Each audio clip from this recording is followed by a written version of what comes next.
রোয়া থেকে 20-21 দিন বা 28 দিনের মধ্যে কি আছেন, তাহলে এই মুহূর্তে কিন্তু আপনাদের একটা দ্বিতীয় চাবান সার দিতে হবে। এই দ্বিতীয় চাবান সারে কী দেবেন আপনারা হয়তো ভাবছেন, তাই তো? কিচ্ছু দিতে হবে না। হাইলিং বীজ ছাড়া নর্মাল এবং হাইব্রিড বীজের ক্ষেত্রে নর্মাল উর্বর যদি জমি হয়, নাইট্রোজেনযুক্ত সার হিসেবে ইউরিয়া বিঘাপতি 9 কেজি এবং সেই সঙ্গে সঙ্গে জিঙ্ক সালফেট বিঘাপতি 3 কেজি রোয়া থেকে 21 থেকে 28 দিনের মধ্যে দ্বিতীয় চাপান সার হিসেবে আপনারা ব্যবহার করতে পারেন। আর এই দ্বিতীয় চাপান সার ব্যবহার 1 থেকে 2 দিন পরে আপনারা কিন্তু নিড়ানি দিতে পারেন, অর্থাৎ এই যে আগাছা পরিষ্কারের কাজটা আপনারা করতে পারেন।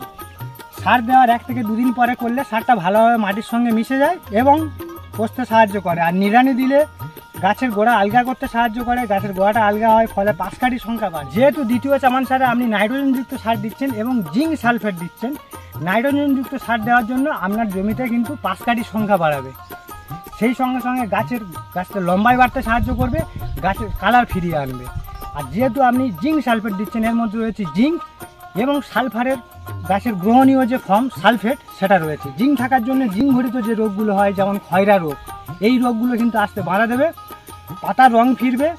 সালফার থাকার জন্য মাটির উর্বরতা বাড়াবে, গাছের যে মূল অঞ্চল আছে বৃদ্ধি করতে সাহায্য করবে এবং গাছ মোটা হতে সাহায্য করবে।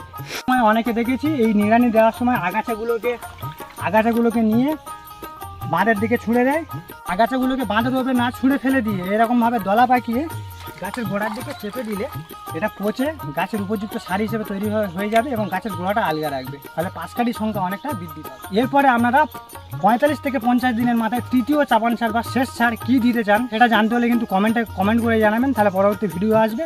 এছাড়া ধানের যে মাজরা পোকা, পাতা মোড়া পোকা, পামড়ি পোকা এগুলো যে লাগে, তাছাড়া ব্যাকটেরিয়াল লিভ লাইট, গোড়া পচা, ঝলসা, ধসা, এই জাতীয় যদি কোনো রোগ সংক্রান্ত পোকা সংক্রান্ত কোনো ভিডিও আপনাদের জানতে ইচ্ছা করে বা আপনাদের প্রশ্ন থাকে, তাহলে কমেন্টে জানান, পরবর্তী ভিডিও নিয়ে আসবো।